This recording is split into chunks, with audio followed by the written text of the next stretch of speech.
Sud Radio, service compris. Véronique Jacquier.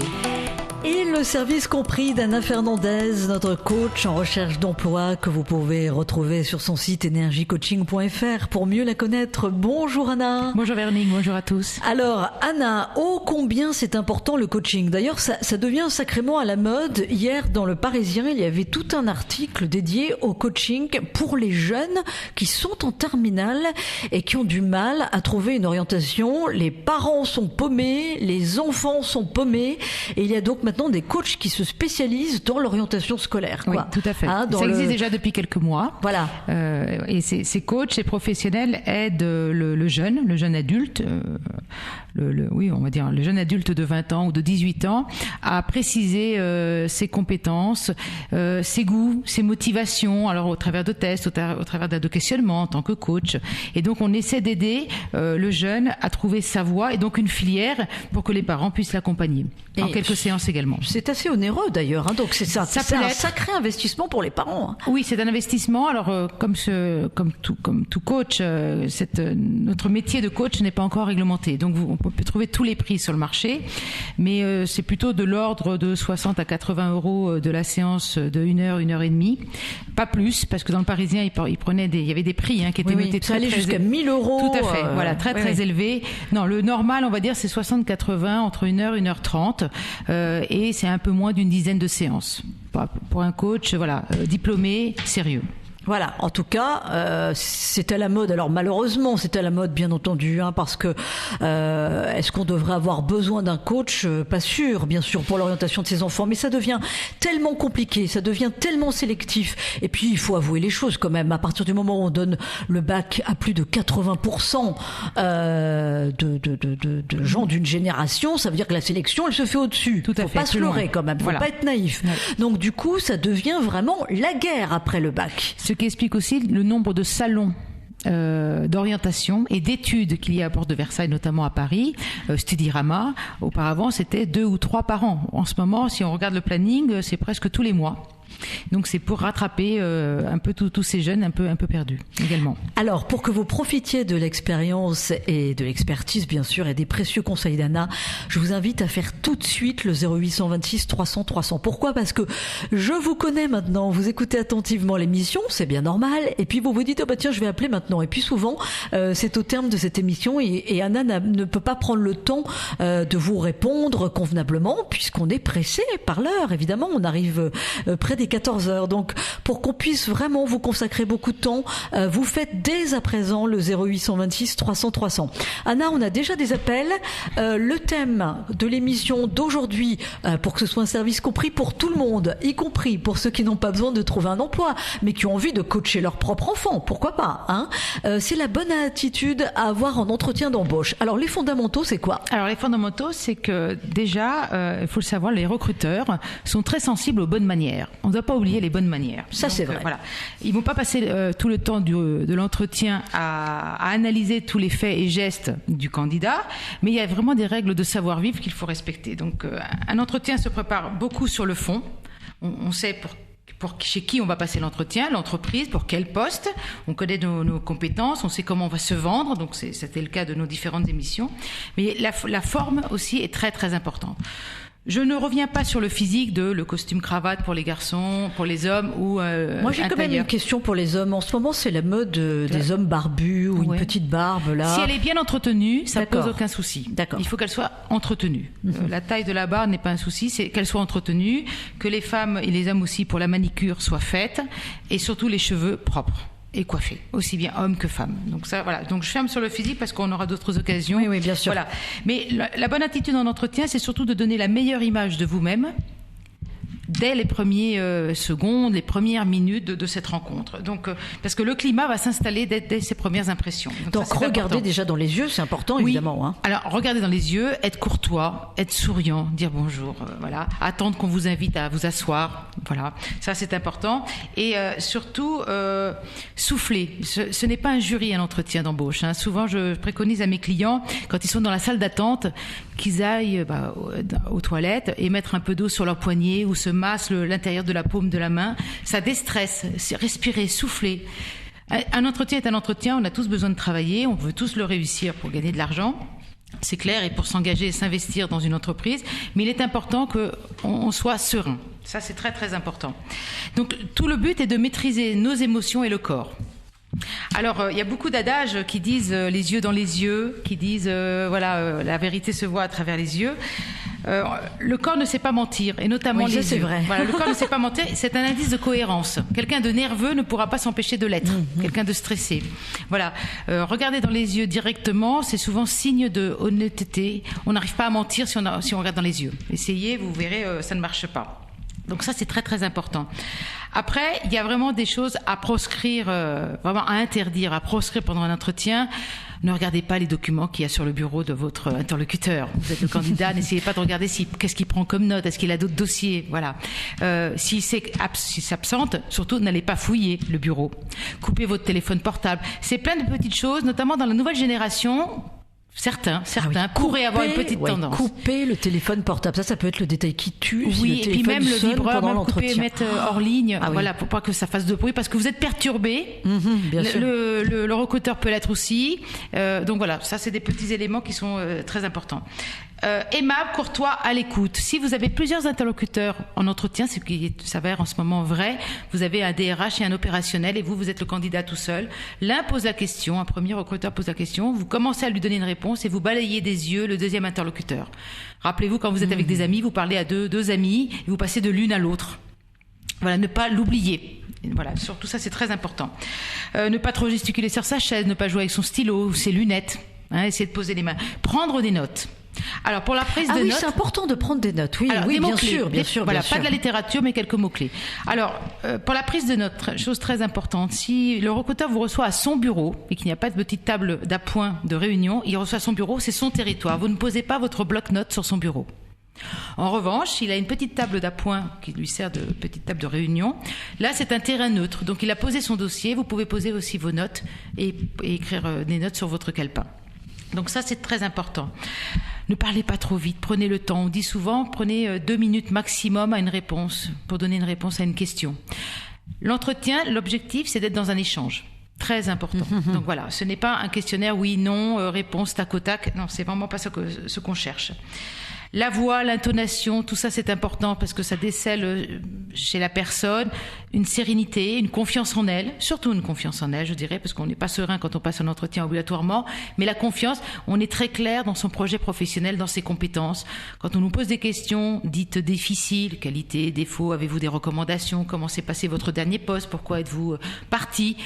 Voilà, si vous soufflez, reformulez s'il y a besoin. Ça prend le temps aussi de souffler, de reprendre un peu de place et répondez tranquillement. Voilà, ce qui est très important, c'est d'être serein.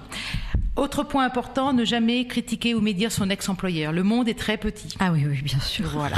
Et puis on peut se dire, bon, je l'embauche aujourd'hui si ça se passe mal et que... Restez toujours élégant, bien sûr. Voilà, on va rester toujours très élégant. Ça, c'est très important parce que il faut se montrer positif, optimiste et confiant. C'est ça qui va nous faire réussir un entretien. En dehors du fond, en dehors de la fonction qu'on va vendre et des compétences qu'on va mettre en avant. Donc voilà, votre objectif c'est de donner confiance. Si vous êtes là, c'est que le CV a déjà donné confiance. Donc il faut conforter cette confiance et ça passe par le savoir-être. Très important. Qu'est-ce que je pourrais vous rajouter? Il faut une connaissance de l'entreprise aussi Alors dans ça, laquelle on postule. Fond, voilà, ça c'est sûr. sur le fond oui, au début, oui. d'avoir bien travaillé le site internet, les documents, tout ce qu'on peut trouver sur internet. Sur la posture, souvent on dit ne pas croiser les doigts, les bras, se tenir droit sur sa chaise, voilà. On peut bouger les mains, des mains trop figées, c'est pas naturel. Alors souvent c'est même, on peut dire, un signe de manque de confiance en soi. Donc ça c'est très important. Voilà les grandes lignes pour avoir une bonne attitude et conforter la confiance en l'autre. Alors, Anna, Julie nous a écouté attentivement, j'en suis sûre. Julie a déjà composé le 0826 300 300. Bonjour Julie. Bonjour. Et bienvenue, on vous écoute. Bonjour, avec Julie. Anna Fernandez. Alors donc moi je suis Julie, donc j'ai 24 ans et donc je suis depuis mi-novembre à la recherche donc d'un poste en tant qu'assistante chef de projet en architecture d'intérieur. Et donc j'ai travaillé pendant plus d'1 an donc dans une entreprise précédemment, donc que j'ai quitté à la mi-novembre et donc depuis je suis en recherche. Et donc à la fois je fais des candidatures spontanées. Bon, il y avait le passage obligatoire par Pôle emploi bien évidemment. Et donc il y a aussi beaucoup j'ai posé mon CV donc sur des plateformes comme l'APEC, Indeed, etc. Ce qui a fait que certaines agences de recrutement m'ont repéré. Donc j'ai déjà fait plusieurs entretiens avec des agences de recrutement et 2 entretiens aussi la semaine passée, donc dans des agences d'architecture. Et donc je suis actuellement en attente de réponse. Donc voilà, pour vous faire un topo un petit peu rapide. D'accord. Et alors votre ressenti quand vous passez les entretiens, d'après vous, quelle est l'image que vous avez donnée ? Alors en tout cas au niveau des agences de recrutement, les retours ont été plutôt positifs puisqu'elles m'ont dit qu'a priori j'avais pas grand chose à modifier en tout cas dans mon attitude et dans ma manière de me présenter. Donc ce qui était déjà un bon point. Et donc au niveau de mes entretiens dans les agences d'architecture, ça s'est globalement bien passé dans le ressenti. Enfin, en tout cas il y avait vraiment un échange et comme le disait votre interlocutrice tout à l'heure, j'avais bien travailler aussi ma connaissance de l'entreprise au préalable, donc ce qui permettait aussi de bien cerner leurs besoins, etc. Donc ce qui m'a paru vraiment important. Et en tout cas au niveau des agences, enfin pas des agences de recrutement, mais des personnes qui cherchaient à recruter, on sentait qu'il y avait vraiment un besoin de cerner la personne plus que les compétences. Et donc ce à quoi je m'attendais pas forcément. Et il y avait vraiment plus une vérification de ma capacité à répondre, à me défendre, à vérifier ma confiance en moi, mes objectifs à l'avenir, entre guillemets dans mes buts pour mes projets professionnels, etc. Enfin, c'était beaucoup plus axé sur ce genre de questions en tout cas. Oui, plus axé sur le savoir-être que sur le savoir-faire en tant qu'architecte. Tout à fait, oui. Et est-ce que vous avez modifié avec le temps, d'après vous, dans vos attitudes, des gestes ou une façon de se poser, assise ou quoi que ce soit parce que plus on passe des entretiens, plus on est rodé, plus on s'habitue. Est-ce que d'après vous, vous avez sûrement amélioré quelque chose dans vos attitudes ? Alors consciemment ou inconsciemment, mais... Oui, en tout cas, je sais qu'on m'a souvent dit que je bougeais beaucoup les mains en discutant et du coup, j'essaye de faire un petit peu plus attention parce que pour pas en faire trop. Mais bon, je me permets quand même de bouger les mains. Je fais bien sûr plus attention à la posture que j'ai, donc en essayant d'être bien droite, assise sur ma chaise, d'avoir toujours un échange de regard avec. Jusqu'ici, j'ai eu un interlocuteur à chaque fois, mais bon, c'est vrai que de par ma formation où on passait beaucoup de présentations à l'oral devant des jurys, ça nous permettait d'avoir une certaine aisance, en tout cas devant soit plusieurs personnes ou une personne. Et puis j'essaye en tout cas de me faire force aussi d'un point de vue à montrer de l'assurance, etc. Ce qui n'était pas forcément mon cas au tout début. Voilà. Et donc voilà, une évolution plus par rapport à ce genre de choses. Oui, voilà, c'est ce que je préconise aussi à beaucoup de mes clients, c'est de passer un maximum d'entretiens, parce que plus on en passe, plus on affine, comme l'a dit Julie, sa posture ou des petits tics ou des petits tocs qu'on peut avoir et qu'on connaît et qu'on améliore. Et du coup, dans l'intonation, dans le contenu du message, comme Julie, elle a sûrement amélioré l'image de confiance en elle, même si c'est une jeune diplômée et qu'elle cherche du travail et qu'elle n'est pas non plus rodée à beaucoup d'entretiens. Mais Julie, vous avez passé combien d'entretiens ? Alors, donc au sein d'agence de recrutement, j'en ai passé 4.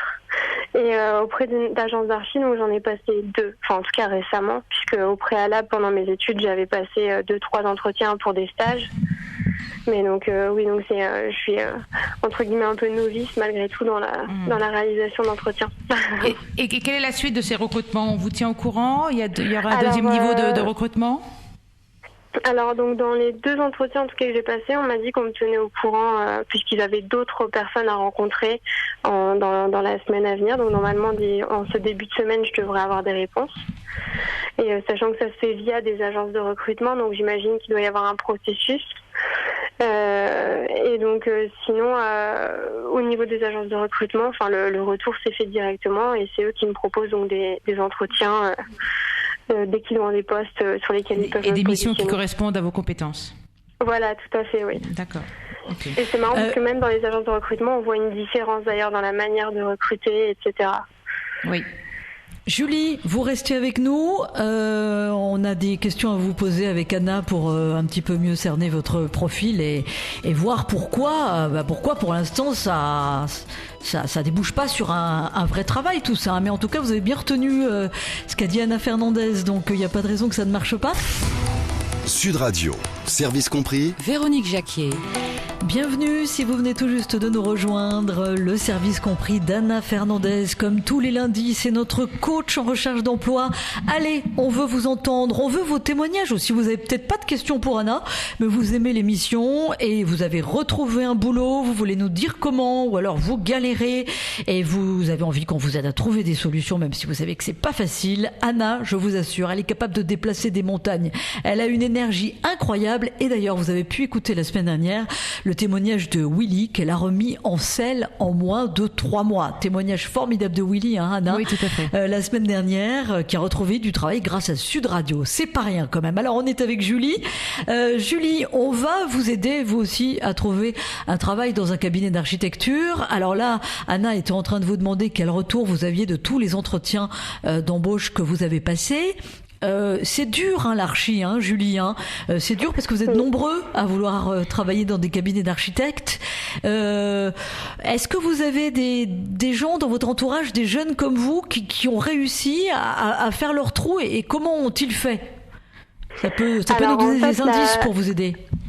La plupart des personnes que je connais dans mon entourage sont en poste, donc ça s'est fait comme dans mon précédent poste, en fait, à la suite d'un stage de fin d'études où ils ont été embauchés, etc.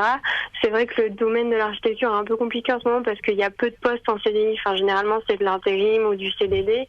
Et donc, souvent, quand ils arrivent au terme des 18 mois, ça se termine instantanément. Et donc, mais vous pouvez, Julie, ça, à mon avis, dans les temps qui viennent, ça va marcher de plus en plus comme ça, hein, Anna. Dans l'archi, est-ce qu'il faut pas se lancer en freelance? Est-ce qu'il faut pas être son propre patron et travailler pour plusieurs architectes? C'est une solution, ça aussi, Julie, hein. Alors ça, il y en a beaucoup qui le font, en effet. Alors, moi, j'en connais aussi qui sont en freelance, donc c'est un petit peu la même bataille, en sens qu'ils passent beaucoup d'entretiens. Et en effet, c'est quelque chose auquel je songe. Je me suis donné, entre guillemets, un laps de temps pour trouver. Je cours pas forcément après le CDI, hein, je suis CDD intérim, donc peut-être à terme, d'ici 2-3 mois, je me lancerai en freelance. Enfin, c'est vraiment, je me suis donné un laps de temps où je cherche un poste, pour l'instant en CDD, tout du moins. Et puis, si ça fonctionne pas de cette manière, en tout cas, je pense que j'hésiterai pas à me lancer en freelance. En tout cas, c'est pas quelque chose qui m'effraie aujourd'hui. Oui, ça c'est bien que ça vous ayez pas peur. La seule chose par rapport à la réalité du marché, moi je pense que se lancer en freelance à 24 ans, c'est peut-être un peu juste.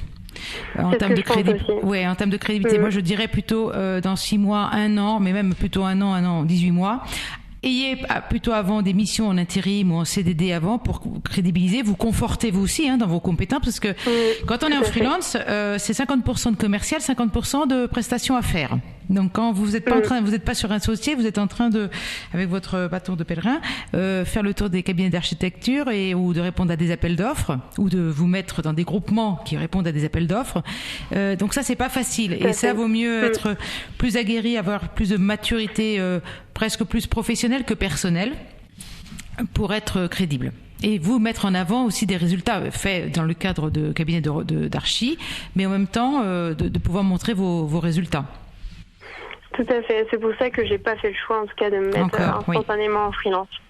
Ouais, ça c'est important. Oui. En revanche, un petit truc, le temps que vous cherchiez aussi du travail, en bénévolat, regardez qu'est-ce que vous pouvez faire aussi dans votre cœur de métier pour ajouter après dans les centres d'intérêt, vous savez, la partie basse du CV, voilà, peut-être des prestations que vous auriez offert à un environnement, une structure, une association, ou même à des particuliers. Hein, ou vous construire un réseau d'ailleurs. Je sais qu'il y a des associations comme Architectes sans frontières ou Architectes dans l'urgence, c'est-à-dire qui interviennent dans des pays où il y a eu un tremblement de terre, etc. Alors, ils montent des projets. Voilà. Alors ça c'est pour le côté international, mais pour le côté vraiment de proximité, hein, à côté de chez elle, je veux dire vraiment, ça peut être les amis des amis, ça peut être, alors je sais pas dans quelle thématique spécialité vous êtes, mais rénovation d'appartements, de commerce ou de bureaux, ça on peut toujours trouver des personnes qui seront très gourmandes et attirées par votre prestation, et vous, ça vous fait dans votre book une réalisation de plus. Tout à fait. Déjà, en fait, pour ce que je mets en valeur, en tout cas dans mes entretiens, plus que dans mes lettres de motivation en général, mais je l'aborde surtout dans mes entretiens, c'est que j'ai un père qui est ébéniste agenceur d'intérieur, et donc régulièrement, notamment au mois de décembre, donc je participe à la fabrication du mobilier, à l'installation des chantiers, etc. Ah oui, voilà. Depuis très longtemps, donc c'est quelque chose que je mets pas mal en valeur, en tout cas dans mes entretiens, parce que je sais que ça apporte un bagage technique et connaissance des chantiers qui les intéresse, souvent d'ailleurs. Oui. Donc comme vous le dites, en effet, mais c'est vrai que de participer par rapport à des associations, etc., je devrais m'enseigner davantage. Voilà, associations ou des particuliers qui peuvent être intéressés et qui après vous permettent de montrer en photo le avant et le après. Ça, c'est très important. Ça peut être vraiment intéressant. Et puis alors, entre nous, Julie, ça crédibilise et ça conforte aussi votre confiance en vous, dans vos compétences. Je sais faire. D'accord. Entendu, Julie ? Très bien. Bon, merci beaucoup. Merci à vous, Julie. Merci pour votre témoignage. Allez, le 0826 300 300. Vous avez une coach en recherche d'emploi qui tous les lundis est à votre disposition. Son expertise vraiment est précieuse. Je vous le répète, Anna retrouve du travail pour les auditeurs de Sud Radio. Donc c'est pas rien quand même. C'est un vrai luxe dans le monde dans lequel on vit d'avoir un travail et d'en retrouver. Ça devient même un sport national. On voit même que François Hollande parle d'urgence économique. Il va nous délivrer des propositions la semaine prochaine, lundi prochain, pour essayer de remettre le pied à l'étrier à des millions de Français. Oui, des millions, puisqu'il y a 5 millions de personnes quand même, Anna, qui sont sans emploi en France. Tout à fait. C'est pas rien, c'est grave d'ailleurs. Alors, moi je voudrais rebondir sur ce qu'a dit Julie, là, pendant que les auditeurs appellent, 0826 300 300. Petit conseil pour nous tous, le freelance, le fait de travailler sans contrat, mais donc sur facture. Oui. Est-ce que c'est quelque chose qui va se développer de plus en plus dans les années qui viennent? Faut pas rêver, c'est une forme de précarisation du marché du travail. D'ailleurs, de créer son propre emploi. Voilà, c'est une solution. Voilà, malheureusement. Est-ce que vous le conseillez et pour quel type de profil vous le conseillez? Parce qu'il y a des gens qui travaillent en freelance qui sont très heureux, Oui, tout à fait. Alors après, quand on dit freelance, il y a différents formats. Il y a le format de auto-entrepreneur, comme après le format de créer sa propre structure juridique, URL ou SARL. Après, il n'y a pas vraiment de profil. Ce qui est très clair, c'est que souvent, ce sont des reconversions. Soit ça peut être des reconversions, soit ça peut être quelqu'un qui reste dans son cœur de métier, qui a été un consultant informatique toute sa vie dans des grandes sociétés, et qui à un moment, à 45 ans, 50 ans, se dit, à mon dernier emploi, j'en ai eu assez du management ou du climat, et je veux me lancer, j'ai mon propre réseau et je me développe. Donc, il reste dans son cœur de métier, aucune reconversion, aucune formation nécessaire, et il va se lancer. La difficulté, je le répète, en tant que profession libérale, c'est qu'il faut être très clair, c'est 50% de commercial, 50% de prestations. Et ça, les gens pensent que non. Pensent que le premier réseau va être suffisant, que les contacts, ça va venir, qu'une première belle affaire va apporter d'autres belles affaires. Non, c'est un travail de longue haleine. Il faut être très tenace, il faut être très patient. Il y aura des mois avec des belles affaires, il y aura des mois avec des moins bonnes affaires. Donc il faut quand même un super réseau et être particulièrement pugnace et avoir un profil plutôt senior. C'est plutôt senior. Alors, attention, senior, le mot tue. On est senior sur le marché de l'emploi à partir de 46 ans par la loi. Ça tue quand on sait qu'on a encore au moins 20 ans à travailler. Tout à fait. Je trouve que rien que le terme de senior au marché du travail. Sur le marché du travail, c'est antinomique avec la volonté de vouloir se dépasser. Oui, puis la capacité de cette génération-là à s'impliquer, à s'engager, qui va se donner à fond et qui veut continuer à donner de sa prestation au meilleur niveau, comme il l'a fait en tant que salarié ou déjà en tant que profession libérale depuis 20 ans. Allez, Fanny est avec nous. Fanny a composé les 0826 300 300. Bonjour Fanny. Bonjour. Alors, on vous écoute avec Anna. Alors voilà, moi j'ai 22 ans et en fait je souhaiterais postuler pour travailler à l'étranger. Oui. Mais alors c'est hyper vaste parce que moi j'ai pas de pays vraiment en favori, je veux juste trouver un emploi qui me corresponde et pour ça je suis vraiment mobile à l'international du coup. D'accord, mais alors l'international, vous parlez beaucoup de langues par rapport à l'international parce que déjà ça va faire un premier tri. Mais alors, moi j'ai déjà passé 1 an et demi en Angleterre, donc l'anglais c'est bon. D'accord. Mais à la rigueur, j'aimerais bien apprendre une nouvelle langue. Donc je voulais savoir s'il y avait des pays où on pouvait avoir une base anglaise pour en apprendre une autre ou vice-versa. Oui, alors ça, c'est sûr que vous allez en Asie, l'anglais vous servira. Après, ce ne sera pas évident d'apprendre une des langues asiatiques. Sur les pays hispanophones, on va dire, oui, en Amérique du Sud, l'anglais vous aidera également, ou au Mexique, pour apprendre après l'espagnol. Après, c'est bon, le goût des langues, apprendre des langues, c'est une chose. Après, est-ce que vous avez, je suppose, une formation initiale? Oui, voilà, moi je suis dans la communication.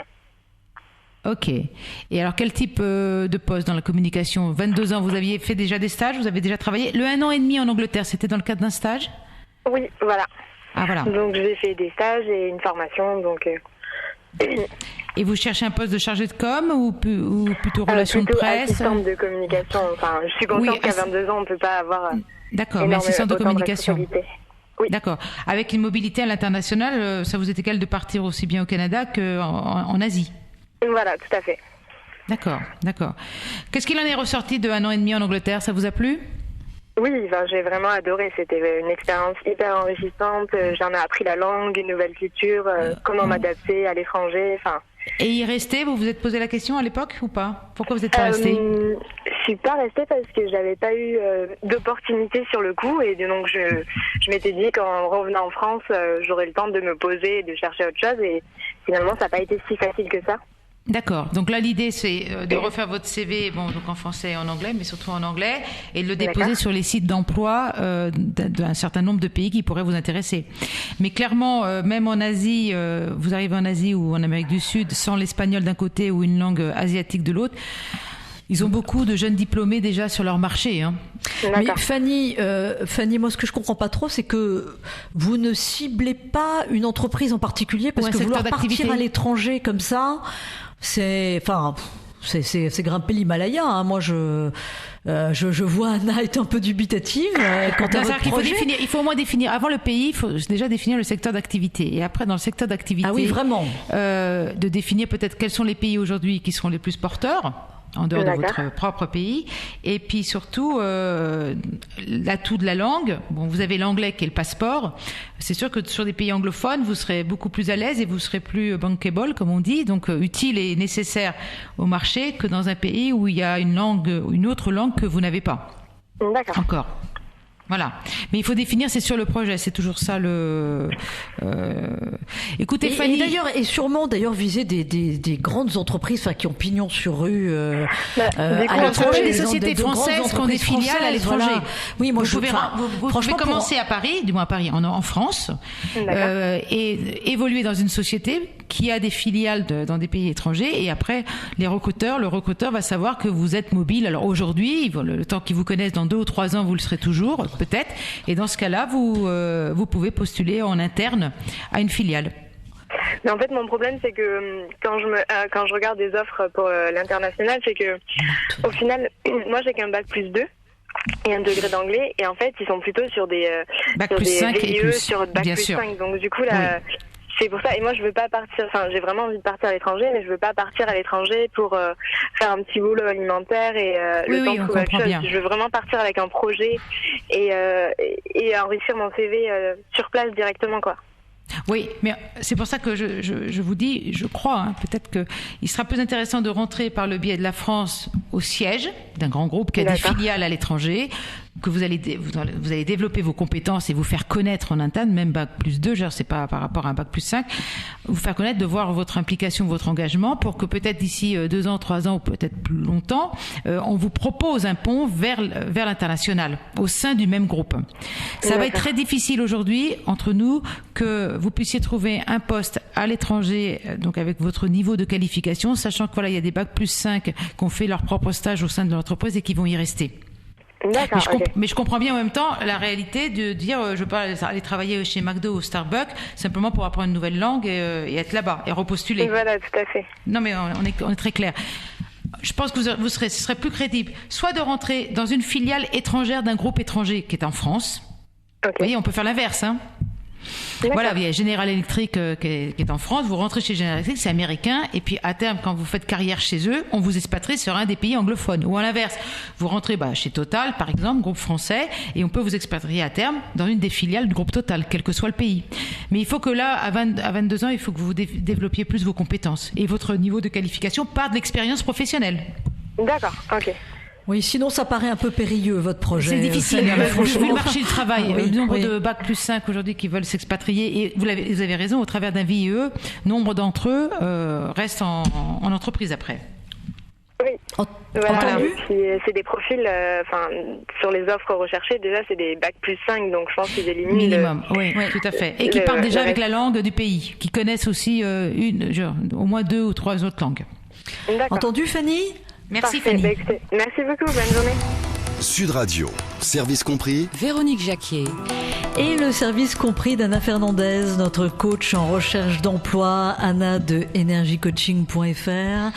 Anna que vous retrouvez tous les lundis, et j'en profite d'ailleurs pour vous rappeler, le mardi, c'est notre expert en crédit immobilier Laurent Debatz. Le mercredi, Serge Maître, le secrétaire général de l'AFUB, l'Association française des usagers des banques. Le jeudi, ce sont nos avocats, Maître Albou et Maître Pavlik. Et le vendredi, nos notaires, Maître Froment, Maître Mona et Maître Ernberger. Tous sont à votre disposition, des experts de grande qualité, gratuitement à votre disposition. C'est pas rien quand même, hein. Ils donnent de leur temps pour être avec vous, pour vous conseiller et évidemment pour vous éclairer. Alors, avec Anna Fernandez, on parle de la bonne attitude à avoir en entretien d'embauche, mais évidemment, Anna est là pour vous remettre le pied à l'étrier.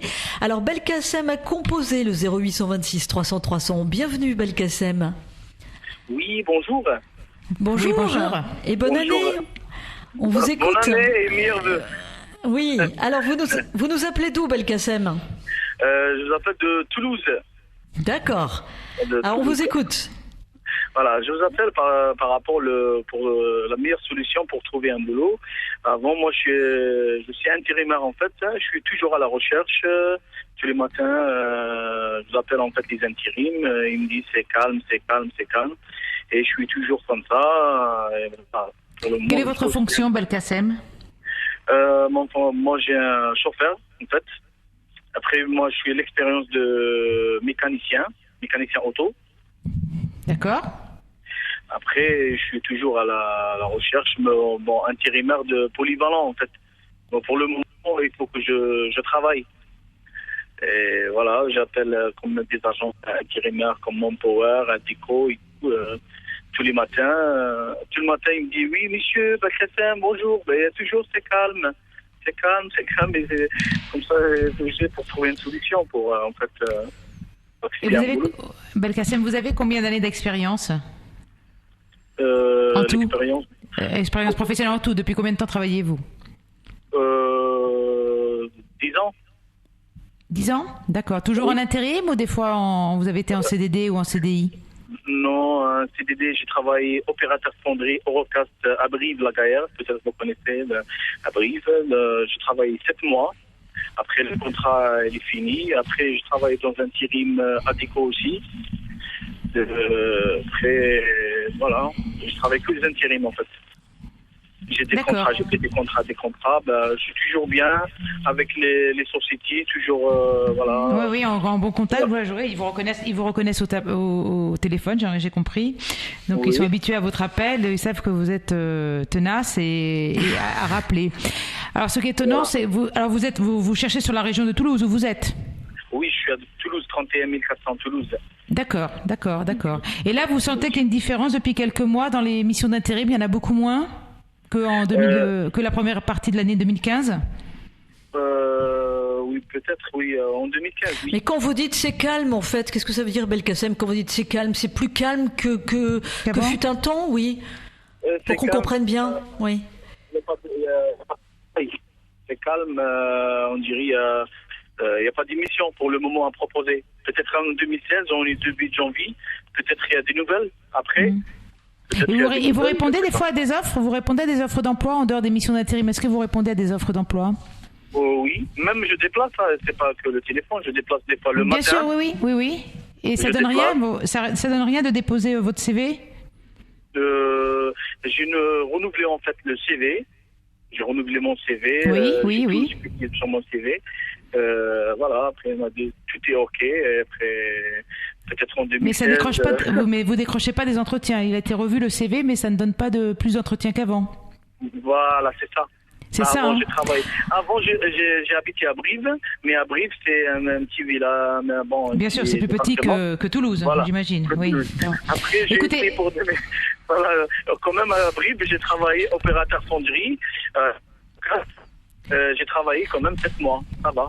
Après, je suis déménagé à Toulouse pour voir Belkacem, écoutez, Belkacem, ce que je vais vous proposer, c'est que vous allez redonner votre téléphone au standard, ils vont vous reprendre. Je vais vous appeler, je vais vous aider à faire votre CV, vous allez voir, ça va décrocher les entretiens, et je vais vous aider aussi à structurer votre discours pour savoir vous vendre.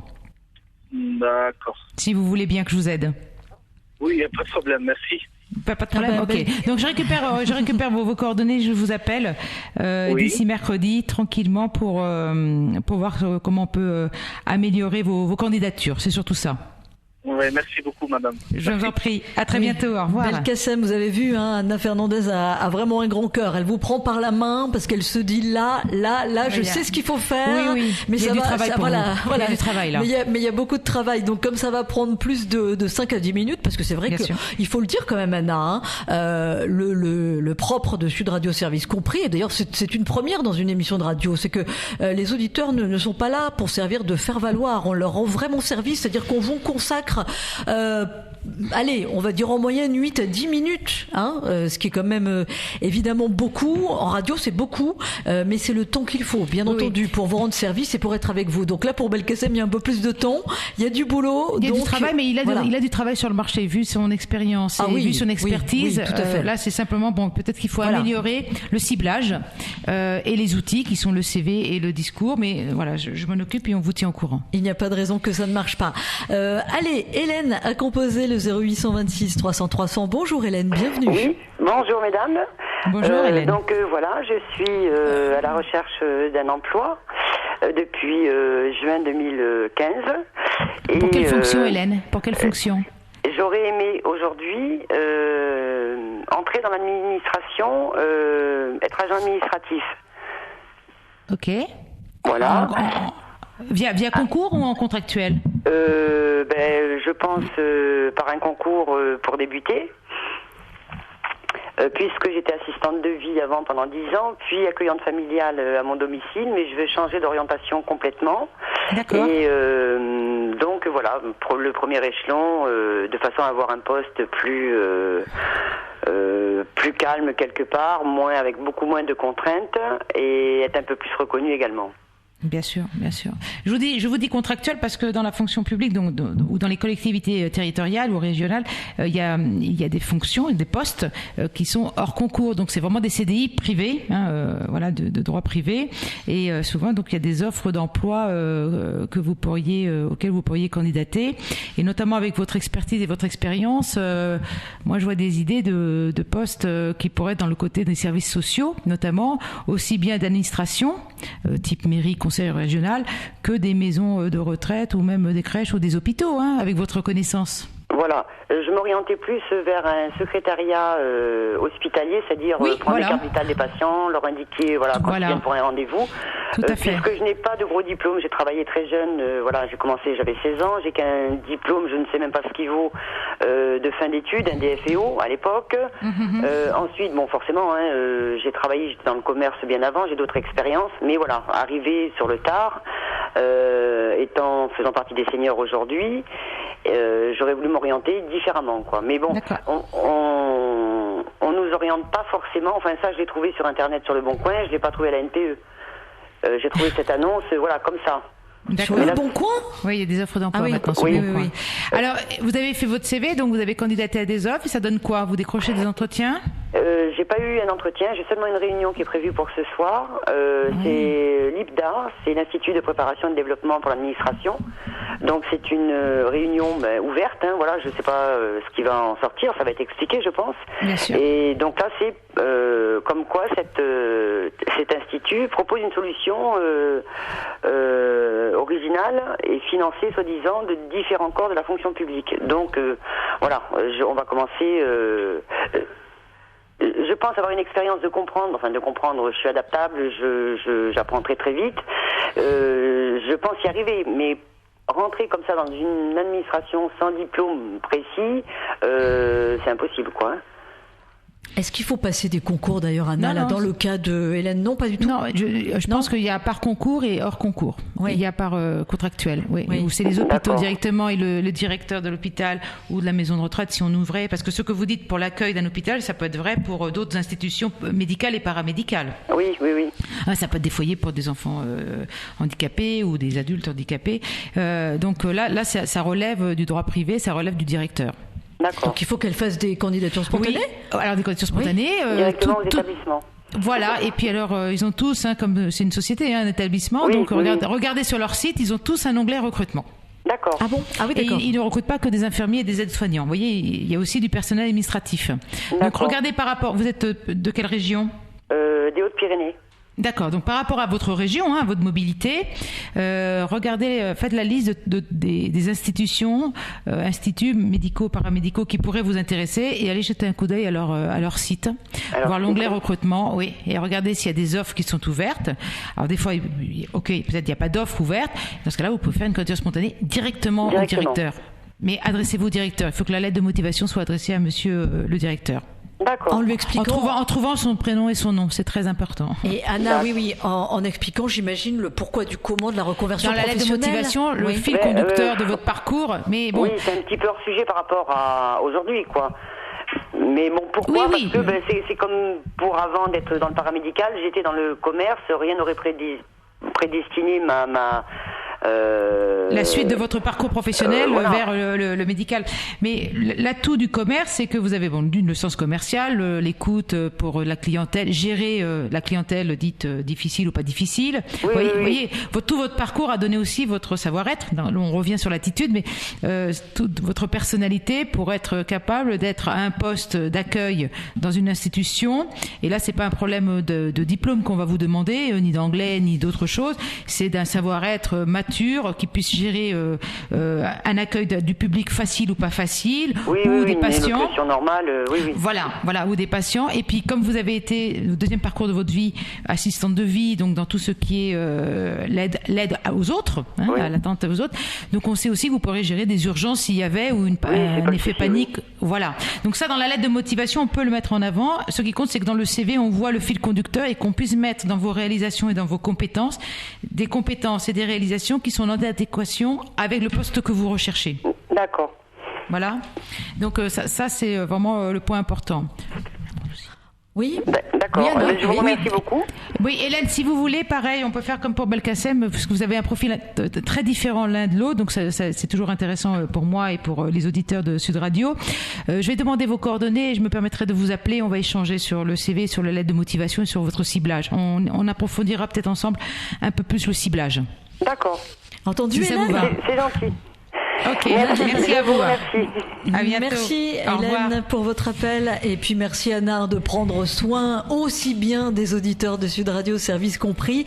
On va instaurer une petite rubrique service rendu. Oui. Comme ça on va rester dans une note délibérément positive et puis surtout Anna, on va prouver aux auditeurs de Sud Radio, service compris que le coaching en recherche d'emploi c'est maintenant un passage obligé parce que c'est très dur tout seul et puis il faut connaître des astuces, c'est pas le mot, mais il faut avoir les bonnes clés pour ouvrir les bonnes portes. Ouais, la bonne méthode. Bonne méthode. Tout à fait. Le coaching est une des solutions qui peut pallier à retrouver un emploi. Eh bien, merci. Merci à